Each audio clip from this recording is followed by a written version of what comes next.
So recently I've been playing this little indie gem, you may have heard of it, it's called Stardew Valley. And the reason you may have heard of it is because it is widely considered to be the best cozy game ever made, has 50,000 concurrent players on Steam 10 years after it released, and just all in all is insanely popular. But for me personally, I have bounced off Stardew Valley every single time I've tried it in the past. I don't know what it is, I don't know why that happened, but I have. That was until my most recent attempt. A lot of my friends have always enjoyed it, have always recommended it, have always told me just to persevere and you'll get it, you'll enjoy it more, and I've just bounced off it. Probably half a dozen times at this point. I got back into it recently while I was traveling. I wanted a relaxing game to play to wind down after long days, you know, sitting in my Airbnb or taking long flights or public transport and all that stuff, and it turns out that Stardew Valley does indeed make an 18-hour flight just a little bit more bearable. And I am now pleased to say that I do indeed love Stardew Valley, and I'd like to share my experience with it so far. As we speak, I'm about at the end of the second year of the game, with no signs of slowing down. I only really have praise to sing about it. I don't know why I previously bounced off this game. It's so cozy, it's so relaxing, it's so, I don't know, perfect. My experience so far has been one of almost a blind playthrough. I've made no efforts to min-max or, you know, pick the optimal build or anything like that, except for the fact that my greenhouse is full of ancient fruit. And having a partner who really loves Stardew Valley and has been borderline obsessive over it over the years means that I do know a thing or two about it. But playing it mostly blind has been a really rewarding and quite an excellent experience, I would say. And it's only grown my fondness of it overall. I have simply built my farm out in a way that I like. I only farm things I enjoy or things that were fun to put together or felt right in the moment. Nothing is really optimized. But I like it. I like how my farm has turned out. As for decorating, well, I haven't really done that yet, but I'll get around to it. I promise. Once everything's set up, then we'll decorate. Maybe. I'm not a big decorating guy. My farm at the moment consists of a honey farm, a shed full of casks to brew alcohol, a pen for my animals, several fish ponds to farm caviar, a couple of orchids for sap, and as I said, a greenhouse full of ancient fruits, because ancient fruits are great. Speaking of rewarding, how good is putting back the community center? That's going to be one of the best progression systems of a cozy game, or to be honest, with the quality of stuff these days, any game, really. You know, this game that encourages you to collect things, to search for things, to go out of your way to try different things, has an entire building that you need to restore based on things that you gather. There's a little bit of choice in there. You don't always need to get everything in the bundle, but putting the bundles back together leads to a pretty rewarding outcome. And of course I did that. I'm not going to go and be a Joe Jamart guy. You're evil. You're an evil person if you side with Joe Jamart. I'm kind of sad that there's not something more like that after the fact. Obviously there is another bundle with all the rare stuff that you get to put back together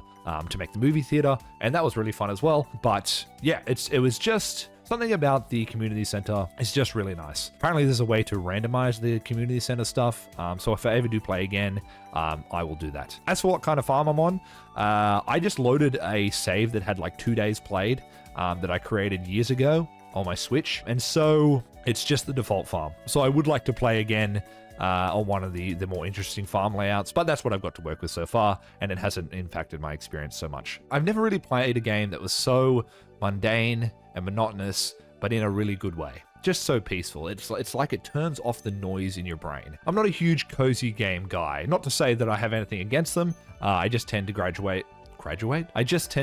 towards like action games and single player story experiences and that sort of thing. So I've never got super lost in a cozy game before, though I have played my fair share of Animal Crossing. You know what? Yeah, I lie. I have gotten obsessed with Animal Crossing in the past. I did cry when Stitches moved out of my village in New Leaf. I'll own it. Hey, I'll admit to it.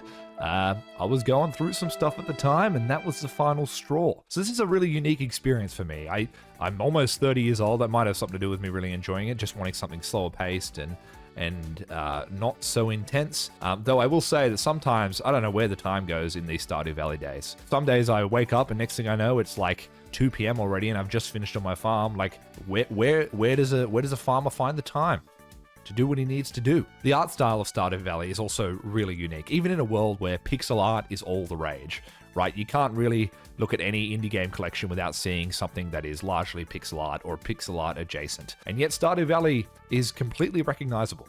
It's gorgeous sometimes, completely ugly other times, and overall just feels like it represents its themes so well. There's very little consistency between character models. You'll have the main NPCs that kind of look different to your player character, and then you have the other less common NPCs that show up for certain events who also look different and a size slightly different. The inconsistency is almost charming in and of itself. It's almost sometimes uncanny as well. It's just, I can't really explain it, but something about the visual style of it just suits it so well, and I feel like in any other game it would be a nightmare, but it's not here. I'm also shocked by how much I connect with the characters in this game. Now, that's obviously by design. There's a whole romance mechanic, and you can marry people and all that sort of thing, which, by the way, Leah is the only correct choice, but I will also accept Elliot and Joy's as well. So there's this real drive by Concerned Ape to, make you like these characters, sort of. Some of them do suck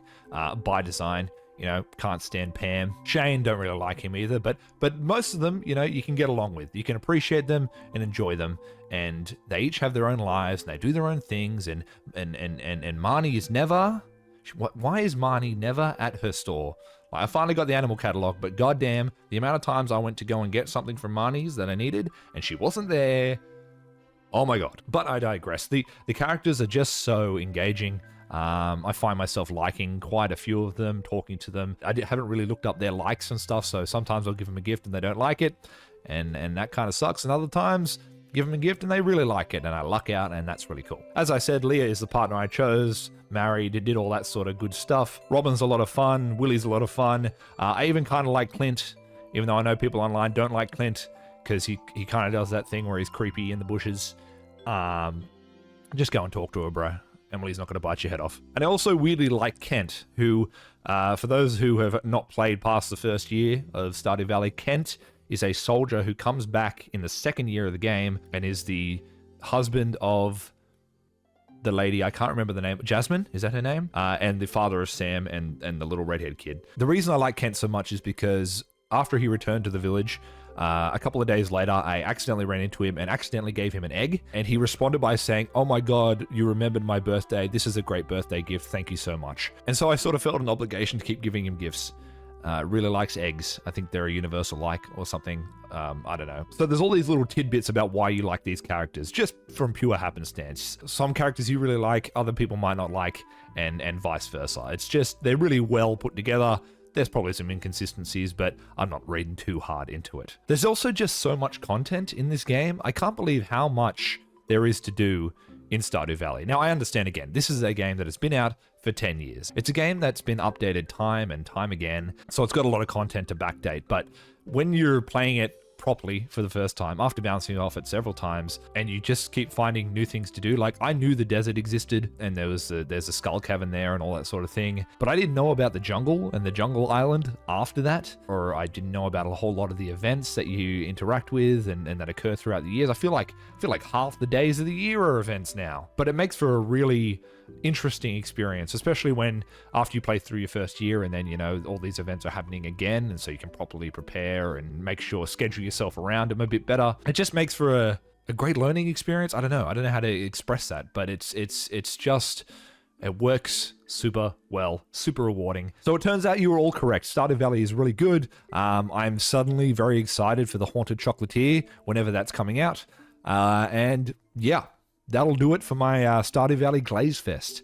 I hope you enjoyed this video. Don't forget to like and subscribe, and I will catch you all on the next one. See you later.